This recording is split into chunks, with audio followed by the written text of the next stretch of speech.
রাজপথে লাশের গন্ধ। ৫ আগস্ট দেশের রাজনৈতিক ইতিহাসে একটি স্মরণীয় দিন। ২০২৪ সালের এই দিনে ছাত্র জনতার গণ অভ্যুত্থানের মুখে আওয়ামী ফ্যাসিস্ট সরকারের পতন ঘটে। ৩৬ দিন ধরে চলা জুলাই আগস্টের সে আন্দোলনে ছাত্রদের পাশে থেকে সংহতি জানিয়েছিলেন বাংলাদেশের সর্বস্তরের মানুষ।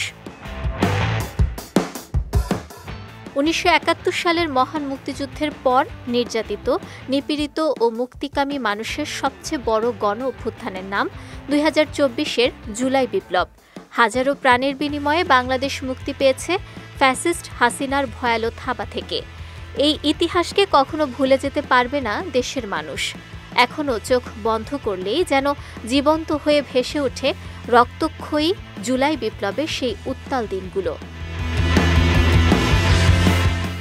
২০২৪ সালের জুলাই আগস্টে ছাত্র জনতার অভূতপূর্ব এ অভ্যুত্থান দেশ ছাপিয়ে বিশ্ববাসীর কাছে ছিল বড় এক বিস্ময়।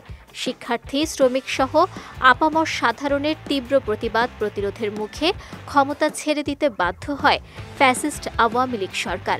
একই সঙ্গে দেশ ছেড়ে পালিয়ে যান ফ্যাসিস্ট হাসিনা। গণভবনমুখী বিক্ষুব্ধ লাখো মানুষের স্রোতে সদলবলে একরকম ভেসে যায় স্বৈরাচার। এভাবে ২০২৪ সালের আজকের দিনে অর্থাৎ ৫ আগস্ট দুপুরে স্বাধীন বাংলার বুকে রচিত হয় নতুন এক ইতিহাস। আজ সেই স্মরণীয় জুলাই বিপ্লবের বর্ষপূর্তি পালিত হচ্ছে সারা দেশ জুড়ে। জুলাই বিপ্লবের পর পার হয়ে গেল একটি বছর। এই এক বছরে আমাদের প্রাপ্তি ও অপ্রাপ্তি অনেক। তবে এটি নিশ্চিত, ফ্যাসিস্ট বিরোধী এই গণ অভ্যুত্থানে জুলাই বিপ্লবের শহীদদের জাতি কখনো ভুলবে না।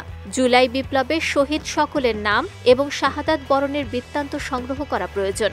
জুলাই বিপ্লবে যারা আহত হয়েছেন তাদের মধ্যে অনেকেই এখনও যন্ত্রণা ভোগ করছেন।